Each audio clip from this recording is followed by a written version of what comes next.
guys are clapping, I can't hear you. So this is a visual representation of an applause. So on eyes wide open.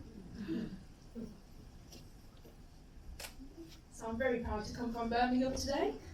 And actually today is actually Eid today. So I was celebrating with family, ate loads of food, got absolutely full, got in my car and sped all the way here just in time. And I can see that everyone else, all the other Muslims are out celebrating Eid, and unfortunately I can't eat any more food, but I'm here to perform for you guys today. Great. So obviously you guys probably heard of British Sign Language, and it's actually BSL week this week. So we're trying to encourage people, raise awareness, and it's a perfect time to be here today to do this. So happy Sign Language Week to everyone. And hopefully this will give you a little bit of insight and more awareness about the language. In the UK, does anyone know how many languages there are? Is it just one? Someone said 151 sign language 151,000 sign language users. That's right, but how many languages are actually in the UK? Obviously English is one of them. Welsh, of course, is the second one. Gaelic? Yeah? Is that right? You all agree with that, right? And the fourth one? Any idea? It is BSL, British Sign Language. So, 4 languages in the UK, which is amazing. 3 spoken and 1 silent. And this might be a shock to some people, but it is actually one of the languages. So my performance is about this cycle of life of a flower. And I want you to use your eyes because it is just visual, so make sure you're using all your vision. There's no sound at all in this performance. And I'm going to start now. So you won't be hearing any voiceover, and by the way, my voice is not a woman's voice. I haven't transitioned, I am still a man. So you won't be hearing any voiceover for this performance. I'm going to lock the voice box now, so...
do any exercise.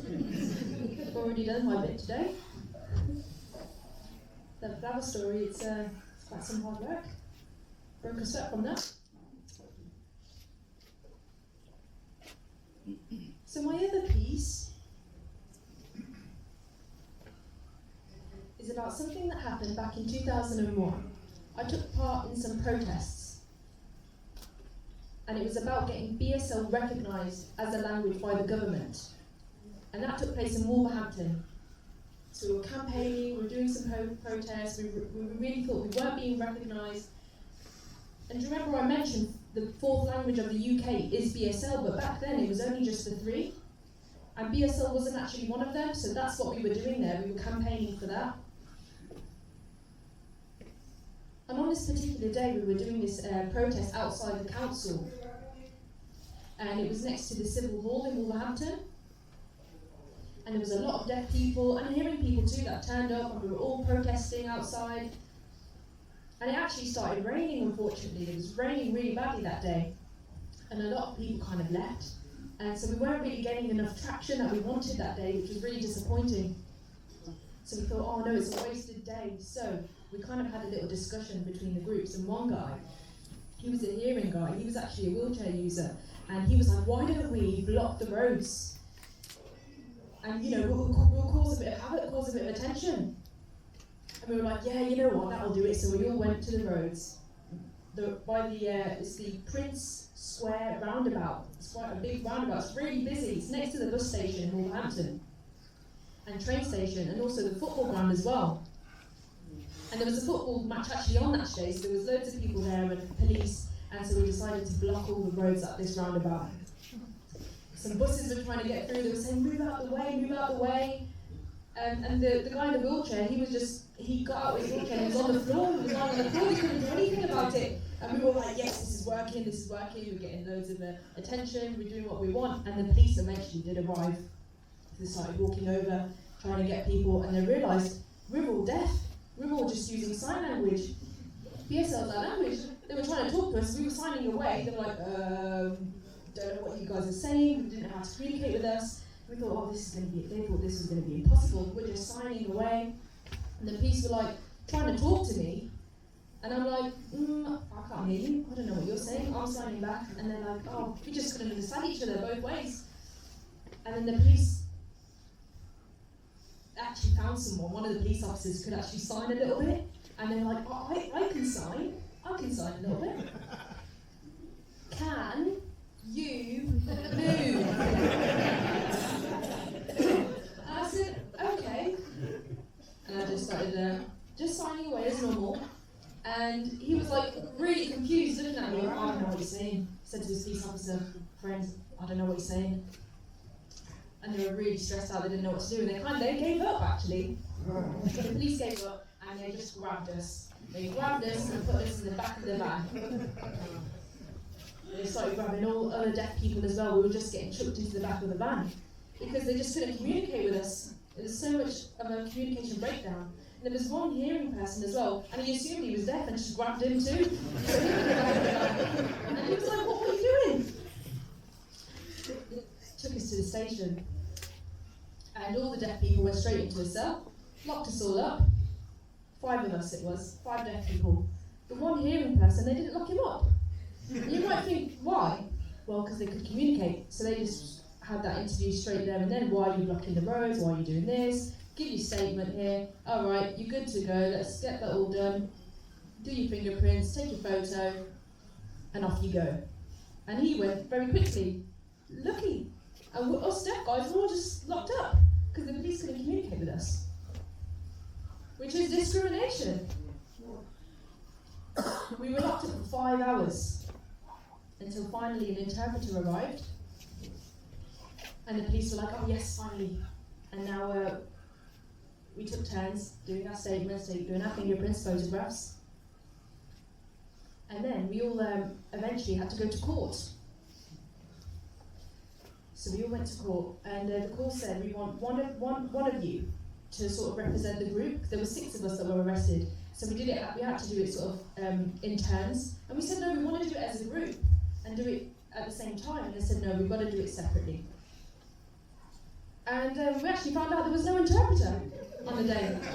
So the judge was like, oh. And we were like, well, that's the whole point. This is why we're protesting. This is our language, this is our right. This is the whole point of why we're protesting. So it actually got rescheduled.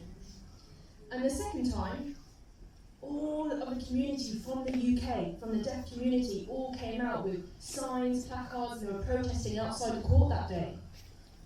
They had banners and all sorts. T-shirts that said the Wolf 6, free the Wolf 6, free the Wolf 6, and everyone was chanting. There were so many people, it was amazing. And it got filmed as well, and that was what we wanted, that attention. And we were finally getting someone to film, and we had interpreters, and we were talking about what we were doing. We were in the news, we were in magazines, and so on. We were like, we're finally getting attention.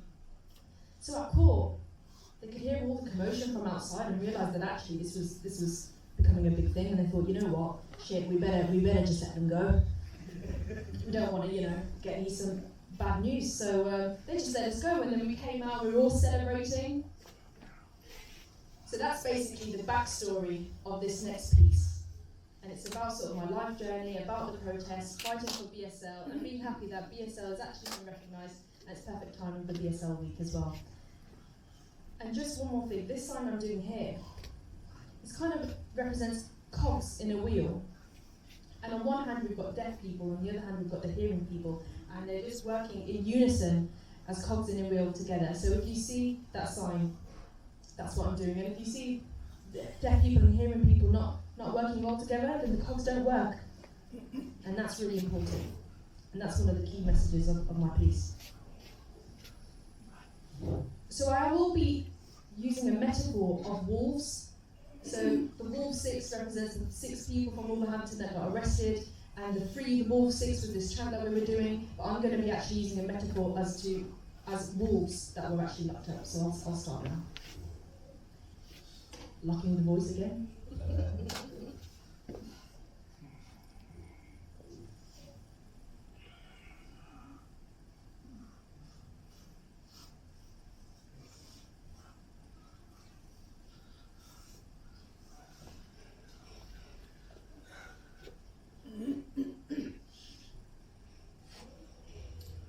This is representing hearing people's speech.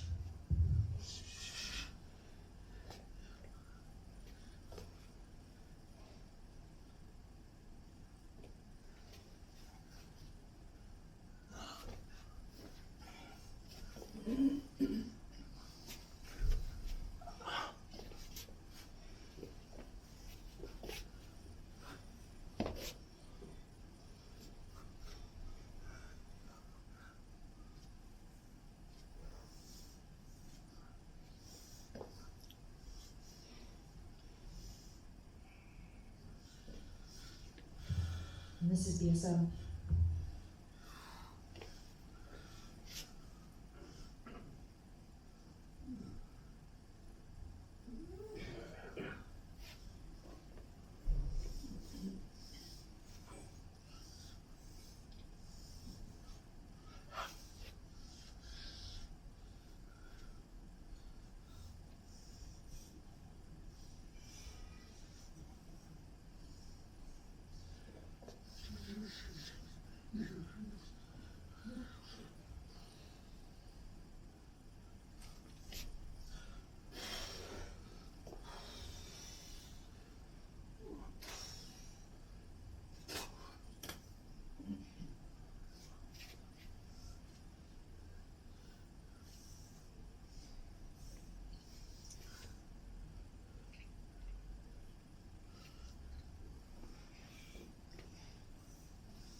Thank you. Thank you. I hope you enjoyed that.